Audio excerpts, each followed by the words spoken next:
सुझाव के रूप में सिर्फ ध्यान दिलाना चाहता हूं कि हमें अपने बेनिफिशरीज को मोबिलाइज करने के लिए भी वॉलंटियर्स की ज़रूरत होगी, जिसके लिए मैंने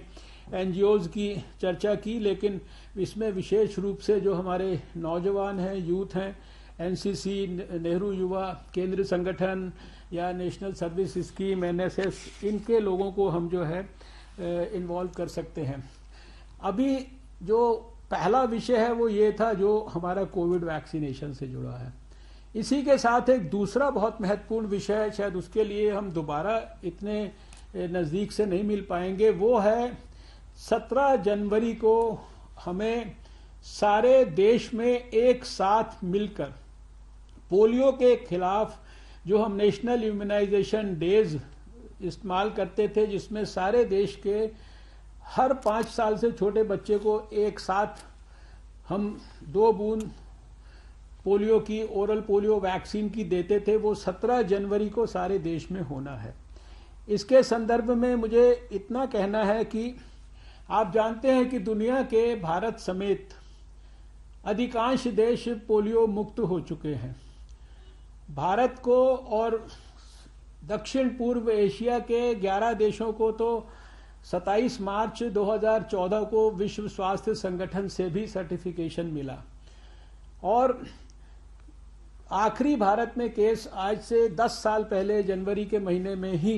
हावड़ा के पास मिला था 2011 में। उसके बाद 10 साल से भारत ने कोई पोलियो का केस नहीं देखा है। लेकिन हमारे पड़ोस के 2 देशों के अंदर लगभग जो लेटेस्ट 123 केसेस जो है, विशेष रूप से जो वाइल्ड पोलियो वायरस जो है टाइप 1, इसके अभी भी जो है पाए गए हैं। और इसके कारण, और इसी तरह से एक जो वैक्सीन डिराइव्ड पोलियो वायरस होता है, उसके टाइप 2 के कुछ केसेस साउथ अफ्रीका में भी मिल रहे हैं, जिसके कारण सारे दुनिया के देशों को पोलियो का खतरा लगातार बना रहेगा जब तक कि दुनिया में कहीं पर भी पोलियो वायरस रहेगा। और भारत के लिए विशेष रूप से ये महत्वपूर्ण है क्योंकि वो 2 देश हमारे पड़ोस में हैं। इसलिए ये हमारा जो नेशनल एक्सपर्ट ग्रुप है वैक्सीनेशंस का, उसने अपने सभी अंतर्राष्ट्रीय और राष्ट्रीय एक्सपर्ट्स की सबकी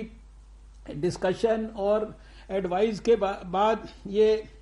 तय किया है, और ये आपको सबको कम्युनिकेटेड भी है कि 17 जनवरी को सारे देश को मिलकर, ताकि हमारा पोलियो के खिलाफ हमारे देश का जो इम्यूनिटी लेवल है वो एक बार दोबारा से हम स्ट्रेंथन करके रखें, ताकि किसी भी बाहर से आने वाले खतरे का, पोलियो वायरस के, हमारा देश अच्छी तरह से सामना कर पाए। तो 17 जनवरी को ये नेशनल इम्यूनाइजेशन डे होगा। और जैसा अब तक आप जानते ही हैं कि पहले दिन वो पोलियो केंद्र पर बच्चों को लेके माँ आती है, और फिर अगले 2 दिन उसमें जो लेफ्ट आउट बच्चे होते हैं उनके घर में जाकर उनको ढूंढकर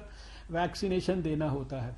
तो आपसे ये अनुरोध है कि जहां एक तरफ आप कोविड की तैयारियों में लगे हैं, कोविड के वैक्सीनेशन के लिए ड्राई रन कर रहे हैं, अपने अपने सेंटर्स को सुनिश्चित कर रहे हैं, स्ट्रेंथन कर रहे हैं,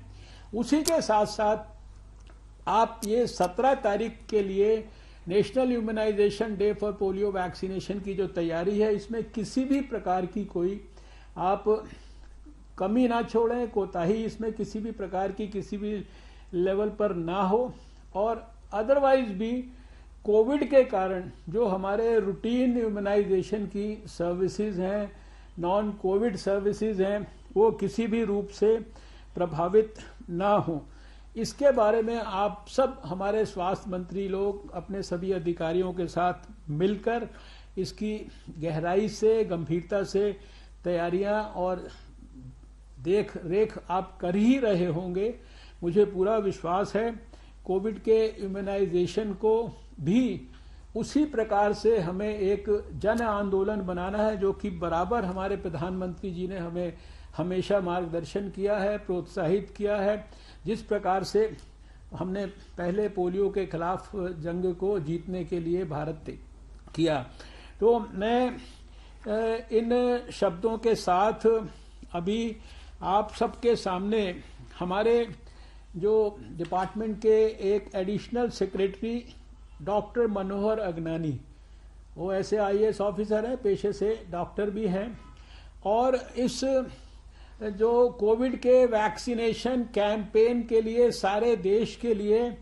वो हमारे मिनिस्ट्री की तरफ से एक प्रकार से नोडल ऑफिसर हैं।